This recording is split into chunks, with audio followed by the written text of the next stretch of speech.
News top 9 brought you by Kesari मरहम एवं तैलम, वर्षों से दर्द पे सबसे ज्यादा असरदार। And Prayag PTMT bath fittings and accessories, quality बेमिसाल, लिख के ले लो।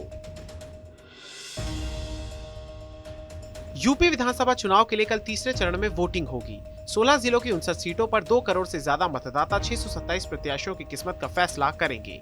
जिन जिलों में मतदान है उनमें हाथरस, फिरोजाबाद, एटा, कासगंज, मैनपुरी, फर्रुखाबाद, कन्नौज, इटावा, औरैया, कानपुर देहात, कानपुर नगर, जालौन, झांसी, ललितपुर, हमीरपुर और महोबा शामिल हैं। इस चरण में समाजवादी पार्टी के अध्यक्ष अखिलेश यादव, उनके चाचा शिवपाल सिंह यादव और इरफान सोलंकी, तो वहीं बीजेपी से केंद्रीय मंत्री एसपी सिंह बघेल, सतीश महाना, रामवीर उपाध्याय और पूर्व आईपीएस अधिकारी असीम अरुण जैसे बड़े चेहरे चुनावी मैदान में हैं। 2017 के चुनाव में इस चरण में बीजेपी ने 49, सपा ने 8, कांग्रेस और बसपा ने एक सीट पर जीत हासिल की थी।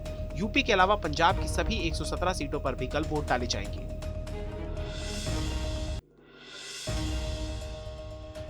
केंद्रीय मंत्री अनुराग ठाकुर ने दिल्ली में प्रेस कॉन्फ्रेंस करते हुए समाजवादी पार्टी पर गंभीर आरोप लगाए। अनुराग ने अहमदाबाद सीरियल ब्लास्ट केस के मद्देनजर समाजवादी पार्टी पर आरोप लगाया कि वो आतंकवादियों को संरक्षण देती है, जबकि बीजेपी आतंकवाद के खिलाफ जीरो टॉलरेंस की सोच रखती है।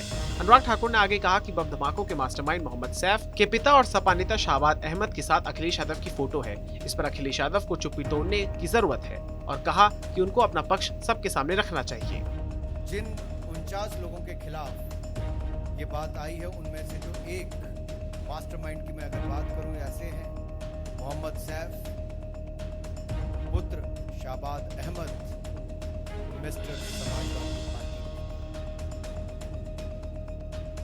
मिस्टर समाजवादी पार्टी नेता कौन है? अखिलेश जी की बोलती इन पर बंद क्यों है?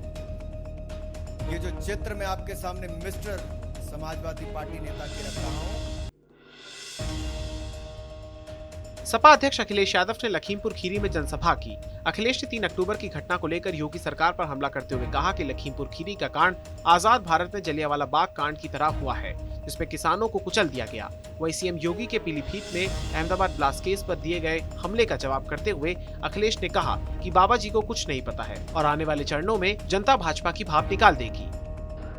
हमारे बाबा मुख्यमंत्री कमाल के हैं, पहले भी कुछ नहीं जानते थे, आज भी नहीं कुछ जानते हैं। ये जो गर्मी निकालने वाले लोग हैं, पहले दूसरे चरण में ही इनकी जनता ने भाप निकाल दी है। आने वाले जो चरणों में चुनाव होगा, इस भारतीय जनता पार्टी का धुआं निकाल देगी जनता। केंद्रीय गृह मंत्री अमित शाह और कांग्रेस महासचिव प्रियंका गांधी ने आज रायबरेली में जनसभाएं की।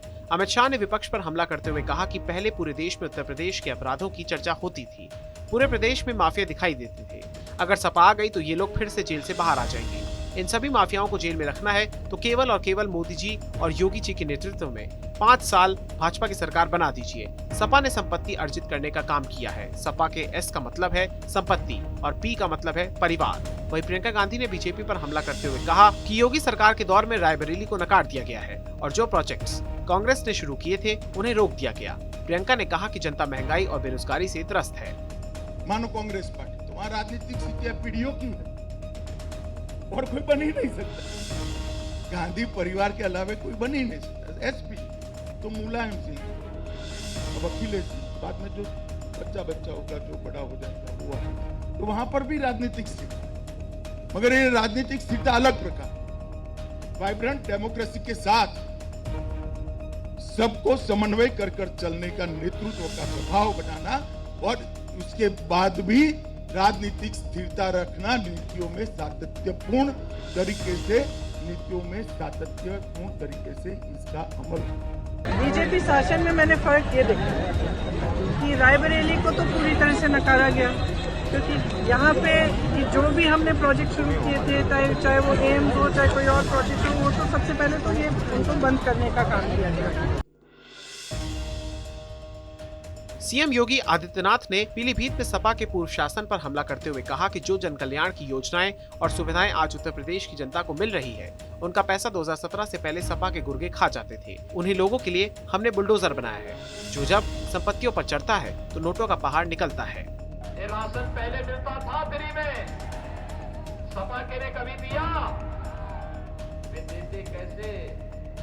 ये बिजली का पैसा, किसानों की कर्ज माफी का पैसा, ये दवा का पैसा, वैक्सीन का पैसा, राशन का पैसा, ये सभी इनके गुर्गे हड़प जाते थे और यही पैसा जाता था इनके इत्र वाले मित्र के घर में।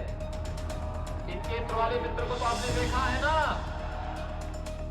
इत्र वाले मित्र के लिए ही हम लोग बनाए हैं बुलडोजर।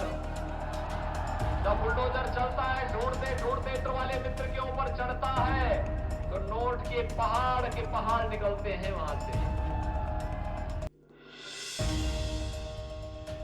भारतीय जनता पार्टी के राष्ट्रीय अध्यक्ष जेपी नड्डा ने सुल्तानपुर और अमेठी में चुनावी जनसभाएं की। नड्डा ने सुल्तानपुर में रैली को संबोधित करते हुए कहा कि सपा सरकार के दौरान राम भक्तों पर गोलियां चली। नड्डा ने कांग्रेस पर भी सवाल उठाते हुए कहा कि उन्होंने राम मंदिर के मुद्दे को अटका कर लटका कर रखा था। बताइए, समाजवादी पार्टी ने राम भक्तों पर गोली चलाई थी कि नहीं चलाई थी? चलाई थी कि नहीं चलाई थी? बताइए, कांग्रेस पार्टी ने यही राम जन्मभूमि को अटकाया था, भटकाया था, लटकाया था कि नहीं? लटकाया था कि नहीं? कपिल सिब्बल सुप्रीम कोर्ट में बोलते थे कि इसका फैसला न होने दो, इसका फैसला होगा, इसको अटका दो। इसका फैसला हो जाएगा तो भारतीय जनता पार्टी को फायदा हो जाएगा। समाजवादी पार्टी के वरिष्ठ नेता, पूर्व मंत्री और विधान परिषद में नेता प्रतिपक्ष अहमद हसन का 88 वर्ष की आयु में निधन हो गया। करीब 10 दिन पहले उन्हें गंभीर अवस्था में लोहिया संस्थान में भर्ती कराया गया था, जहां उन्होंने अंतिम सांस ली। अहमद हसन ने आईपीएस अधिकारी के तौर पर रिटायर होने के बाद सपा से अपनी राजनीतिक पारी की शुरुआत की थी। जमीयत उलेमाए हिंद के अध्यक्ष मौलाना अरशद मदनी ने अहमदाबाद ब्लास्ट केस में विशेष अदालत द्वारा दिए गए फैसले को हाईकोर्ट में चुनौती देने की बात कही है। मौलाना अरशद ने विशेष अदालत के निर्णय को अविश्वसनीय बताते हुए कानूनी लड़ाई जारी रखने की बात कही है। 2008 में गुजरात के अहमदाबाद में हुए बम धमाकों के मामले में 38 दोषियों को स्पेशल कोर्ट ने मौत की सजा और 11 अन्य को उम्र कैद की सजा सुनाई है। इन धमाकों में 56 लोगों की मौत हो गई थी और 200 से अधिक लोग घायल हुए थे। इसी तरीके पर हम ये भी समझ रहे हैं कि इनके अंदर भी जमीयत उलमा इंशाअल्लाह आखिरी हद तक केस को लड़ती रहेगी और जो भी खिदमत की जा सकती है और जिस तरह बड़े से बड़े वकीलों की खिदमत हाई कोर्ट में और सुप्रीम कोर्ट में ली जा सकती है, ली जाएगी।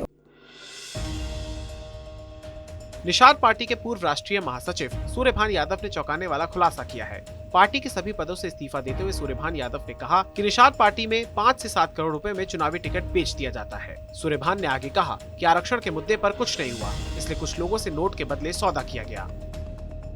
एकदम सच्चाई है, उन्होंने पूरी बाजार लगाई हुई थी और उसका हम सामने है कि हमारे यहाँ जो प्रत्याशी का टिकट पाया है वो कभी निषाद पार्टी के झंडा, न बैनर, न कभी क्षेत्र की जनता, न किसी रैली में कभी शामिल नहीं हुआ। सीधे सीधे एक टिकट बेचा है। रेट तो कुछ है ही नहीं है। रेट की जहाँ तक बात की तो यहाँ रेट तो चढ़ता जा रहा था। तो कुछ लोग कह रहे 5 करोड़, 7 करोड़, 5 करोड़ से नीचे तो है ही नहीं, 7 करोड़ तक में गया। News top 9 brought you by Kesari मरहम एवं तैलम, वर्षों से दर्द पे सबसे ज्यादा असरदार, and Prayag PTMT bath fittings and accessories, quality बेमिसाल, लिख के ले लो।